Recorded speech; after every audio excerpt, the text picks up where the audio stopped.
Have you ever wondered what Nvidia's dumbest graphics card name is? No? Well, okay, this is just, in my opinion, the dumbest name Nvidia has ever granted to a product. Not necessarily the worst or the most scummy name, because frankly there'd be too many to choose from. Rather, I view this card as having the dumbest name purely because Nvidia had the perfect opportunity to name it something else, and yet they did it.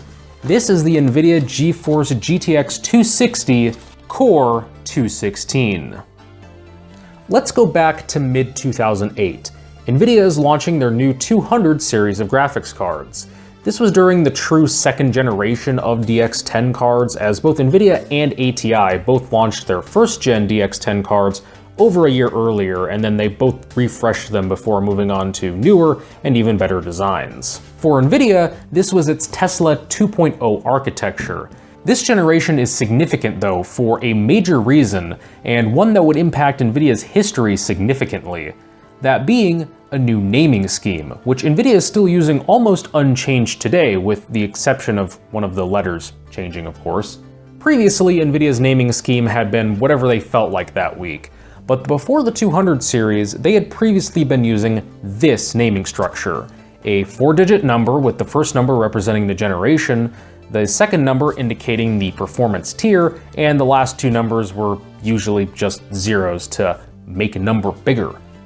This number was followed by some assortment of letters to further denote the product's positioning, such as GTX, GT, GTS, GS, and so on and so forth. But the 200 series changed this, and clearly it stuck. Now the number comes after the letters, and now the number is only 3 digits, though eventually they would get back up to 4 digits because they just had that many generations. The first digit, or 2 digits from the 10 series onwards, still represents the generation, and the last 2 numbers indicate the product's performance. Today, that last number is always a 0, but that actually wasn't the case with the 200 series. Despite introducing Nvidia's longest-lasting naming scheme, Nvidia themselves didn't really seem to know how to actually use it properly. See, the 200 series has the fun distinction of having a 5 at the end of some of the models.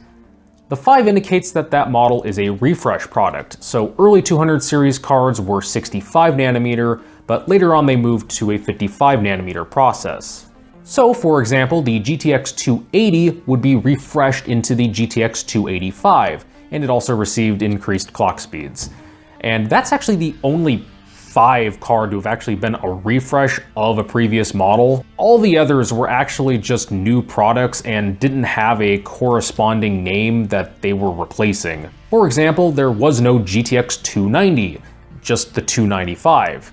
Also, Nvidia wasn't even consistent with this. There's 55 nanometer versions of the 260 and the card we're talking about today, yet they weren't given the 5 treatment. Maybe the 5 is only reserved for 55 nanometer plus a clock bump? I don't really know. There's really no way to make sense of all of it. But Nvidia thought it would be really funny to make things even more of a mess. At the launch of the 200 series, Nvidia launched the GTX 280 and 260. To understand this next part, we need to understand a bit how the core is set up for these GT200 cards. The core is basically broken up into modules, and within these modules lives a bunch of smaller cores and components. Stuff like stream processors, texture units, cache, and other special function stuff. Modern GPUs are actually still built in a pretty similar way, although what is in each module and what the modules are called varies. For Tesla 2.0, these were called TPCs, or texture processor clusters. Having this modular approach made it very easy for Nvidia to create different products based on either market segmentation or manufacturing yields, as oftentimes you'd get a TPC or two that didn't quite work just right. Having the ability to just turn off a couple TPCs and still have a good chip helps saves a lot of money. The GTX 280 has 10 TPCs, the full core amount, and the GTX 260 had 8. It's likely that a lot of 260s were made up of failed 280s, but I wouldn't be surprised if there weren't some legitimate 280 cores that made their way into the 260s. Not that you'd probably be able to re-enable them, since Nvidia is usually pretty good about locking that kind of thing down, unlike ATI. Although that's not a bad thing, that's to our benefit. At some point though, Nvidia must have ended up with a bunch of GT200 cores that were perfectly functional, but with 9 TPCs. And given that Nvidia had a convenient gap between the GTX 260 and 280, this seemed like the perfect opportunity to release a product to fill in that gap. This new product, to be released a few months after the initial launch, was a tad closer to the 260, however. It shared the slightly narrower memory bus of the 260, that being 448-bit. That's gotta be the weirdest memory bus ever. Instead of the 280's 512-bit bus. It also shared the same core, shader, and memory clocks as that of the 260. Now, what to name it? I mean, it fits pretty well between the 260 and the 280. If only there was a number that came in between 6 and 8. Well, I can't think of any. Screw it, let's just call it the GTX 260, but we'll be sure to tell the consumer exactly how many stream processors the card has, so they'll know that it's not a regular 260. I mean, I get it, slightly. It does share the clocks of the 260, but there wasn't that big of a clock difference between the 260 and the 280 to begin with, the only standout one being the memory clock. But really? We couldn't just call this thing the GTX 270? It was right there. A 5-year-old could have thought of this, but instead we had to put this seemingly random number on here that the average consumer is gonna have no idea what it even means. I mean, is 216 even better than a regular 260? I wouldn't know unless I looked at the full product spec sheet. After all, 216 is a smaller number than 260, so maybe it's actually worse. Do you see how needlessly confusing this could be? And sure, they could have added something like TI or Super to the end of it, but Nvidia hadn't brought TI back from the dead yet, and they hadn't thought up of Super yet. Still, anything would have been better than this. The main theory I have as to why they went with this name is that according to reviews of the time, it wasn't that much faster than a regular 260. Now that is if you were running the reference version of the card, which this one actually is, but there were a healthy amount of overclocked cards available. For example, the EVGA superclocked version of this card was only retailing for about $20 more than the standard card. But the default clocks really seem to hold back this card's potential. Had Nvidia clocked it higher on the reference design, then maybe we would have seen it named GTX 270. Maybe Nvidia worried that it would taint the future of any 70 tier card? There was eventually a GTX 275, however, that had the full core config of the 280, but with the cut down memory bus of the 260. And of course, it was one of the 55 nanometer refreshes. Whatever Nvidia's reasoning was, this card's name is still really dumb. They really should have just called it anything else. Just sticking a seemingly random number onto your product's name that most people are gonna have no idea or context for what it means is just not good marketing.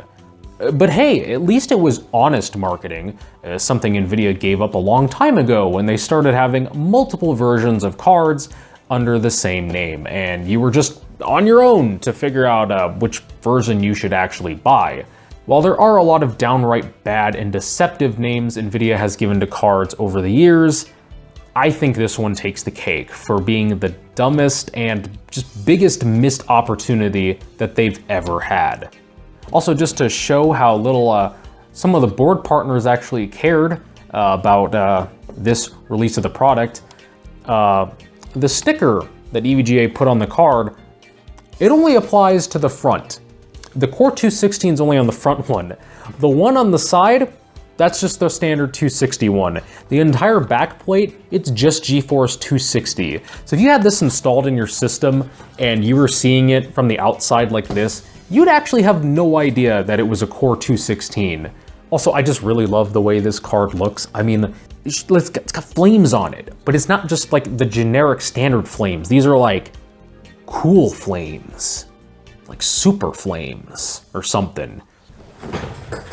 Oh yeah, remember how I said that the GTX 260 refreshes didn't get the 5 treatment at the end of the name? Well, I forgot to put this earlier in the script, so I'm just gonna share some of these brilliant examples of names that board partners came up to differentiate the 55 nanometer ones from the 65s, because apparently Nvidia just couldn't add the 5 to the name. Also, this is for the Core 216 as well, not just the regular 260, because we had to make this even more messy. BFG Nvidia GeForce GTX 260 OC Max Core 55. That's the full name. I mean, I guess Max Core is slightly better than Core 216. At least it sounds more gamer, I guess. The palette GeForce GTX 260 Sonic 216 SP. You could have just called it the GTX 260 Sonic. Was the 216 SP really necessary? I mean, yeah, Nvidia put it in the name, but like, come on guys, did you really need to do that? So yeah, thank you guys for making this even more messy than it actually needed to be. Thank you, Nvidia. Now, don't think that ATI AMD is exactly free from this. I mean, I don't think they ever quite had something as egregious as this card, but they did rebrand their products like 3 times in the early 2010s, so they don't exactly get a free pass. Thank you guys for watching. This card is gonna pop up again on the channel pretty soon, so stick around if you actually wanna see me use it. So I'll see you guys later in the next video.